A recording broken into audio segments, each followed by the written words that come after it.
time of the day it is where you are. And I want to thank each one of you for being here. I know you have many choices of where you can be.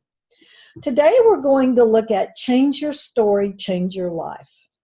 The watchwords for Center for Spiritual Living were for many years were change your thinking, change your life. And I have truly changed my thinking and changed my life in so many ways.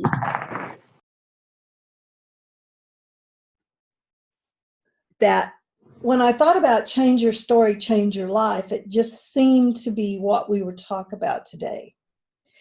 And this is really about making choices. And when we look at what Dr. Ernest Holmes, the founder of our denomination, has said about choices, we really understand that it is an important part of our life. Holmes said in the Science of Mind textbook, we cannot live a choiceless life. Every day, every moment, every second, there is a choice. If this were not so, we would not be individuals.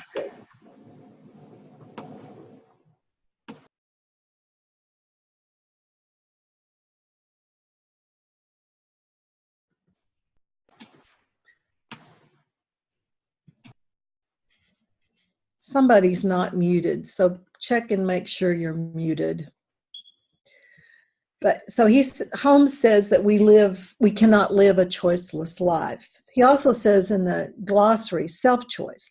This term implies that we have the ability to make selections of one or more things. That is what individuality is, self-choice, with the ability to choose backed with the power of externalizing that choice. To be an individual, we had to be created with self-choice.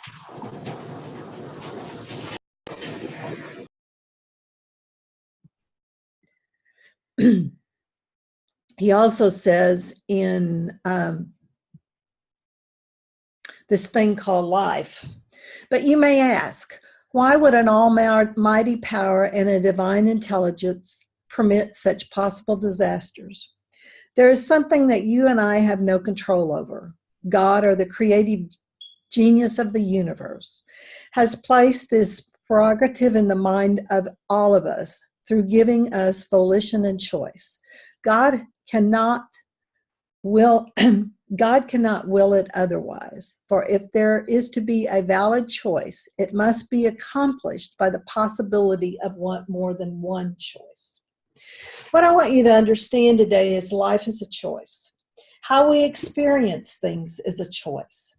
How we word things is a choice.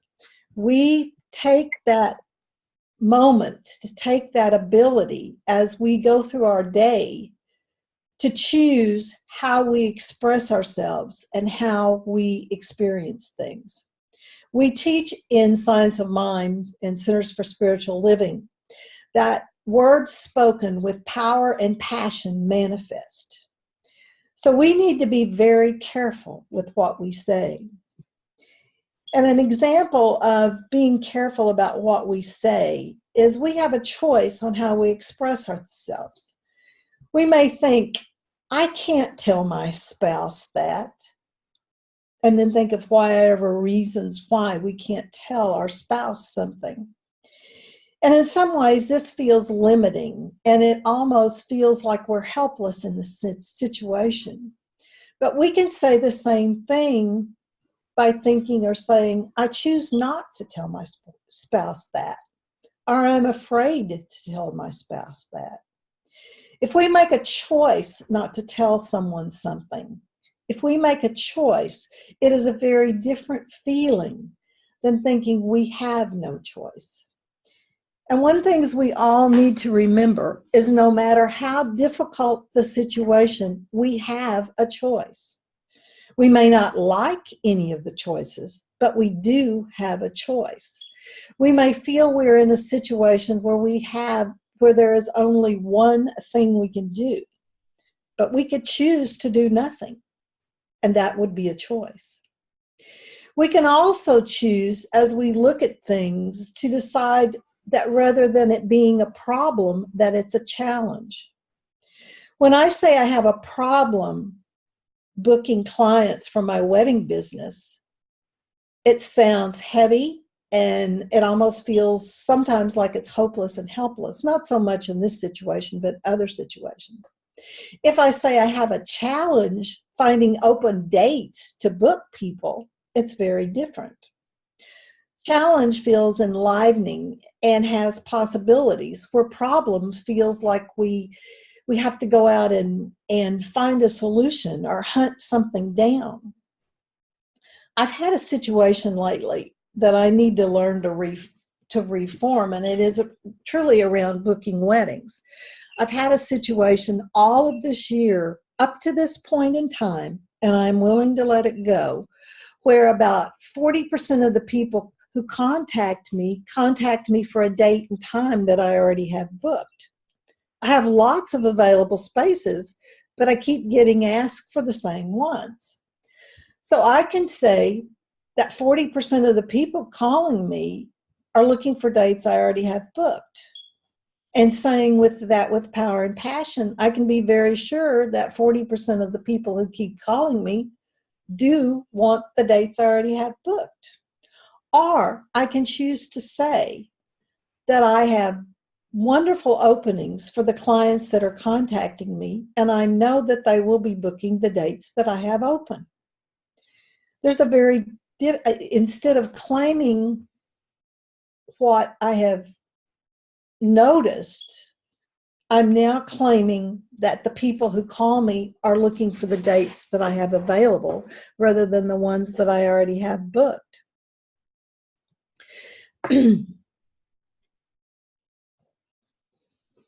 When we think about reframing, and that's what we're doing when we're changing how we word something, we're reframing a situation. And it's not about being in denial, or it's not about pouring pink paint over something and making it disappear. It's about finding a way to claim our power in the situation rather than feel that it's hopeless or feel guilt and shame. An example I found, a lot of the information from this today is coming from an article called Change Your Story, Change Your Life on a website that's called yourcourageouslife.com. And she gave this great example. And some of us who have been single at least sometimes during our life may have said this statement: I will never find anybody who loves me. Saying that statement with power and passion causes it to happen. And it's hard to go from that to I'm married to the person of my dreams. So maybe we need to take it in stages.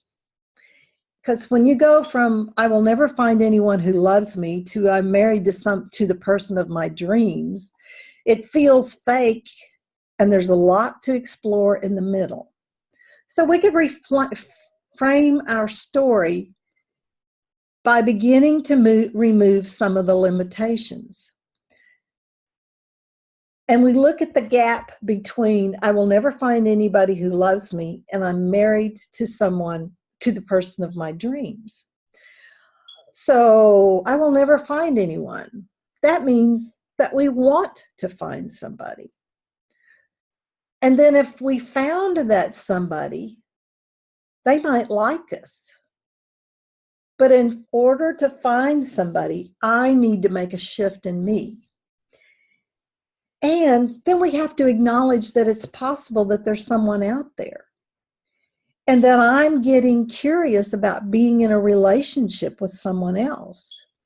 So maybe we go from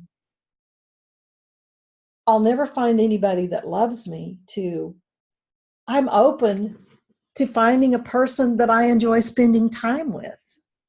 And then from spending time with someone, I'm open and willing to accept somebody who appreciates and loves me.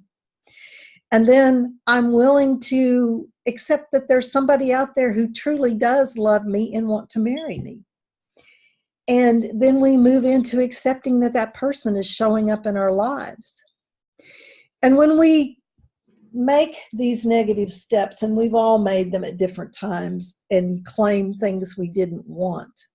I encourage you this week to really look at the words you use. When you say words like never, always, and everyone's doing it, these generally are words that are not true. These are words that we have that tell us that we need to look at what we're thinking and saying and investigate a better way of expressing what we want to.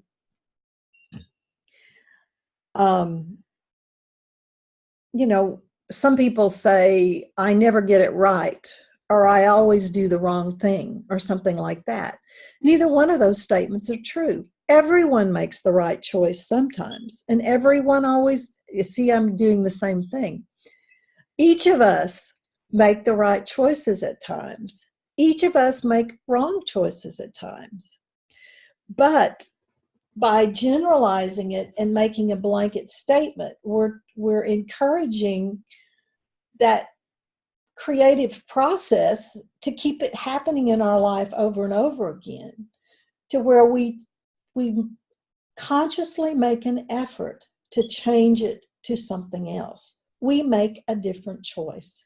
As Holmes said, when we make a choice, God, the divine expression of the universe, has always made it where there's another option available, or many other options available.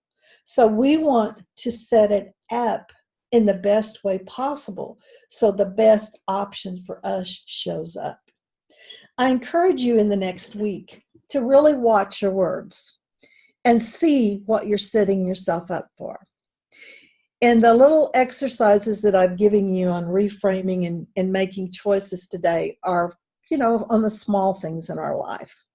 If you're ready to really make some major shifts in your life and to reframe some major events from the tragedy or the disaster or the pain that they were, and to frame them into something that is more powerful for you, I suggest you consider taking my forgiveness workshop, Forgiveness is the Greatest Gift You Can Give Yourself, which will be on June the 8th at 11 a.m. Eastern, and you can back it up for Pacific and or contact me and I'll let you know what time it is for you. We will be doing a major reframing exercise as part of this workshop, and it will give you a tool to use to really help empower you in so many ways. But I encourage you to consider that and to watch what you say and how you speak this week to bring only the best into your life. Thank you.